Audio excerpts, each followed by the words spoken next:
10 minute সময়ও দিয়েছি যে ঠিক আছে 10 মিনিট সময় দিলাম, এর মধ্যে না গেলে কিন্তু আমরা অবৈধ জনতা ঘোষণা করবো।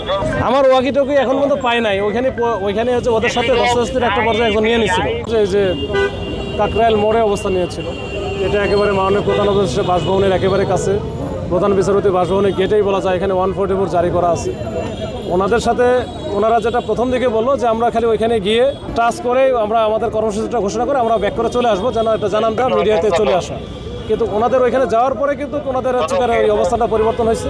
এরপরে বলছে আমরা আর যাবো না, আমরা যতক্ষণ পর্যন্ত আমাদের চাকরি ফেরত না দিই ততক্ষণ পর্যন্ত যাবো না। তো এইটা নিশ্চয়তা কে দিবে? আমি বললো যে ভাই এইটা তো এখানে থাকা যাবে না। তো বারবার হচ্ছে অনুরোধ করার পরে আপনারা দেখছেন 10 মিনিট সময়ও দিয়েছি যে ঠিক আছে 10 মিনিট সময় দিলাম, এর মধ্যে না গেলে কিন্তু আমরা অবৈধ জনতা ঘোষণা করবো।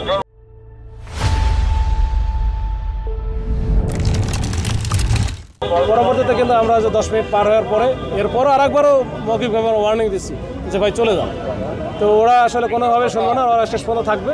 তো এরপরে যেটা হয় আমরা ডিসপাস করার জন্য যেটা করার দরকার, ওরার কারণ বা ওই যে সাথে বোম যেটা ওই যে সাউন্ড গ্রেনেড এটা মারা হয়েছে।